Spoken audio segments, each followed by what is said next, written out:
Question में यह दिया हुआ है, राइट साइड ले गए, इस फॉर्मूला का यूज करके साइन स्क्वायर एक्स को ऐसे लिखे, इंटीग्रेट कर दिए।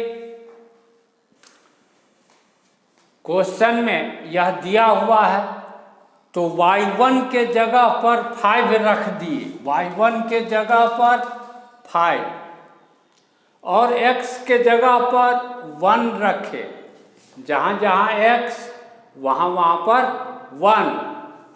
c का वैल्यू मिला इतना, c के इस वैल्यू को यहाँ रख देने पर log y1 मिला इतना। log 5 को लेफ्ट साइड ले गए, इस फार्मूला का यूज करके ऐसे लिख दिए। अब हम इस फार्मूला को यूज करेंगे। फार्मूला क्या है? x is equal to base a to the power n। लेकिन यहाँ पर तो बेस कुछ है नहीं, जब बेस दिखाई नहीं पड़े तो अंडरस्टूड रहता है कि बेस में है e, तो x के जगह पर y1/5, y1/5 is equal to base to the power, right side में जो भी है वह 5 को राइट साइड ले गए, इतना मिला। y1 हमको मिला इतना। क्वेश्चन में दिया हुआ है यह और यह, राइट साइड ले गए, वेरिएबल सेपरेट किए, इंटीग्रेट किए, ठीक है, इंटीग्रेट करके यहाँ लिखे। क्वेश्चन में दिया हुआ है y21 is equal to 1/3, y2 के जगह पर 1/3, y2 के जगह पर 1/3 और x के जगह पर 1, x के जगह पर 1, 1, 1। c का वैल्यू मिल गया, c के इस वैल्यू को यहाँ लिख दिए तो इतना मिला। log 1/3 को लेफ्ट हैंड साइड लाए और यह फार्मूला अप्लाई किए, y2/1/3, 1/3 उलट जाएगा, 3/2 हो जाएगा, तो यह log 3/2 इतना मिला।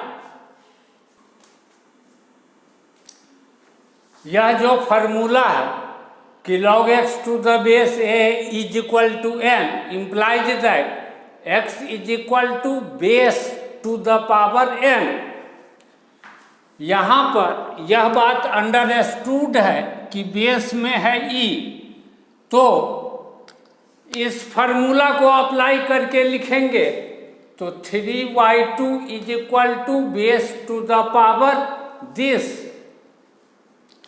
3 को राइट साइड ले गए, इतना मिला, यानी y2 का वैल्यू हम निकाल लिए। क्वेश्चन में यह दिया हुआ है तथा यह भी दिया हुआ है, इसको राइट साइड ले गए, वेरिएबल सेपरेट किए, इंटीग्रेट किए, log y3 मिला इतना। क्वेश्चन में यह दिया हुआ है तो इसमें y3 के जगह पर 3/5e लिख दिए और जहाँ जहाँ x वहाँ वहाँ पर 1 लिखे। c का वैल्यू इतना मिला, c के इस वैल्यू को इसमें यहाँ रख देने पर log y3 इतना मिला। log 3/5e को लेफ्ट साइड और यह फार्मूला अप्लाई करके इसको इतना लिख दिए। यहाँ log के बेस में यदि कुछ दिखाई नहीं पड़ रहा है तो अंडरस्टूड है कि बेस है e, यह बात अंडरस्टूड है। इस फार्मूला को अप्लाई किए और this is equal to e to the power this. 5e/3 को राइट साइड ले गए, 3/5 और यह वाला e नीचे, e पर पावर 1 और e पर पावर इतना, ऊपर वाले पावर में से यह 1 पावर माइनस करके लिख दिए, y3 निकाल लिए। अब हम y1 गुने y2 गुने y3, तीनों को गुना किए, y1 लिखे गुने y2 लिख दिए गुने y3 लिख दिए। 5 न्यूमरेटर में 5 डिनोमिनेटर में कैंसिल, 3 न्यूमरेटर में 3 डिनोमिनेटर में कैंसिल, तो 5 गुने 1/3 गुने 3/5 कैंसिल होके 1। ई पर पावर गुने ई टू द पावर गुने ई टू द पावर, तीनों पावर को जोड़ देंगे, तीनों पावर को जोड़ेंगे तो x/2 जोड़ x/2 x और माइनस x खत्म, यह दोनों खत्म, यह दोनों खत्म, यह दोनों -1 और यह +1 खत्म, सिर्फ यह बचा -1/x², यानी y1 y2 y3 is equal to e to the power -1/x²। Question में हमको यह लिमिट निकालने के लिए कहा जा रहा है। मान लेते हैं इस लिमिट को हम L से डिनोट करते हैं, L is equal to this limit. चूंकि y1 y2 y3 का वैल्यू पहले ही हम कैलकुलेट कर चुके हैं, तो इसके जगह पर इतना लिख दिए, यानी यह लिमिट जिसको कि हम L मान चुके हैं निकालना है।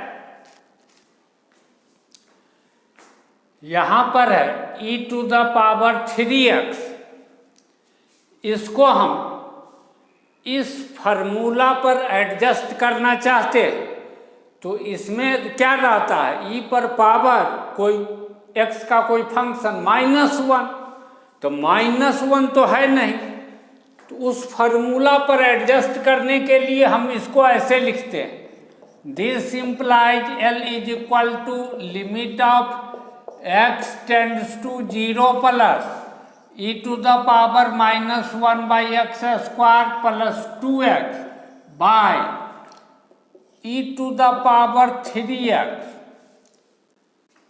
-1 को देखते हुए, उस फार्मूला को देखते हुए अपने मन से एक घटा दिए, लेकिन इसमें एक घटा हुआ तो था नहीं, हम तो गलती लिखे, तो गलती को सही करने के लिए एक जोड़ भी दिए। अब तो इस ब्रैकेट में इतना ही लिखा हुआ है, यह दोनों कैंसिल हो जाएगा। बगल में है sin x, लिख देते हैं sin x।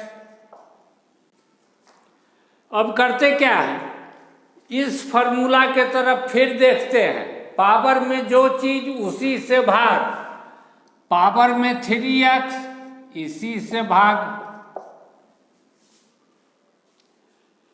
फिर इस फार्मूला के तरफ देखते हैं, यहाँ एंगल के जगह पर जो चीज उसी से भाग, एंगल के जगह पर x से भाग, न तो 3x से इसमें भाग है न x से इसमें भाग है, यह दोनों काम अपने मन से किए, तो कितना से भाग दिए, 3x से यहाँ पर और यहाँ पर x से, यानी 3x² से भाग दिए, वैल्यू में चेंज नहीं हो, 3x² से गुना कर दिए।